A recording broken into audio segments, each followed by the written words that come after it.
Hi ಎಲ್ರಿಗೂ ನಮಸ್ಕಾರ. Welcome back to our YouTube channel ನಮ್ಮ ರುಚಿ ರೈಡ್. ಇವತ್ತು ನಮ್ಮ ಕಿಚನ್ನಲ್ಲಿ ನಾವು ಮಾಡ್ತಿದ್ದೀವಿ ನಾಟಿ ಕೋಳಿ ಸಾಂಬಾರು. ಅದಕ್ಕೆ ಮೊದಲು ಒಂದು ಪ್ಯಾನ್ಗೆ 2 ಕಟ್ ಮಾಡ್ಕೊಂಡಿರೋ ಈರುಳ್ಳಿ, 8ರಿಂದ 10 ಬೆಳ್ಳುಳ್ಳಿ, 3 ಲವಂಗ ಹಾಕಿ ಗೋಲ್ಡನ್ ಬ್ರೌನ್ ಆಗೋವರೆಗೂ ಹುರ್ಕೋಬೇಕು. ಆಮೇಲೆ ಸಪ್ರೇಟಾಗಿ ಅರ್ಧ ಶುಂಠಿ, 3ರಿಂದ 10 ಚಕ್ಕೆ ತಗೊಂಡು ಜಜ್ಕೋಬೇಕು.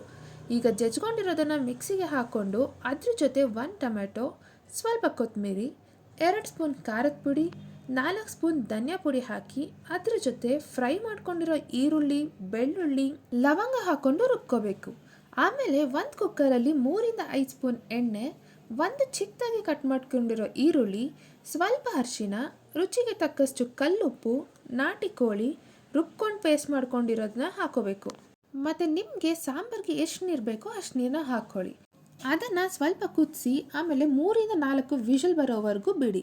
ಇದು ಆಗಷ್ಟರಲ್ಲಿ ನಾವು ಪಕ್ಕದಲ್ಲಿ ಒಂದು ಪ್ಯಾನ್ಗೆ 3 ಸ್ಪೂನ್ ಅಕ್ಕಿನ ಹಾಕ್ಕೊಂಡು ಬ್ರೌನ್ ಆಗೋವರೆಗೂ ಹುರ್ಕೋಬೇಕು. ನಂತರ ಹುರ್ಕೊಂಡಿರೋ ಅಕ್ಕಿ ಮತ್ತು ಅರ್ಧ ಹೋಳು ಕಾಯಿ ತುರಿನ ಮಿಕ್ಸಿಗೆ ಹಾಕ್ಕೊಂಡು ರುಬ್ಕೋಬೇಕು. ಇದಾದಮೇಲೆ ರುಬ್ಕೊಂಡಿರೋ ಪೇಸ್ಟ್ನ ರೆಡಿಯಾಗಿರೋ ಸಾಂಬಾರಿಗೆ ಹಾಕಿ ಕುದಿಯೋವರೆಗೂ ಬಿಡಿ. ಈಗ ನೋಡಿ, ನಾಟಿ ಕೋಳಿ ಸಾಂಬಾರು ರೆಡಿಯಾಗಿದೆ. ನಿಮಗೆ ಈ ರೆಸಿಪಿ ಇಷ್ಟ ಆಯಿತು ಅಂದರೆ ಲೈಕ್, ಶೇರ್ ಆ್ಯಂಡ್ ಸಬ್ಸ್ಕ್ರೈಬ್ ಮಾಡಿ ನಮ್ಮ ರುಚಿ ರೈಡ್. ಮತ್ತು ನಿಮ್ಮ ಮನೆಯಲ್ಲಿ ಈ ಡಿಶ್ನ ಟ್ರೈ ಮಾಡೋದನ್ನು ಮರಿಬೇಡಿ. Take care, happy cooking.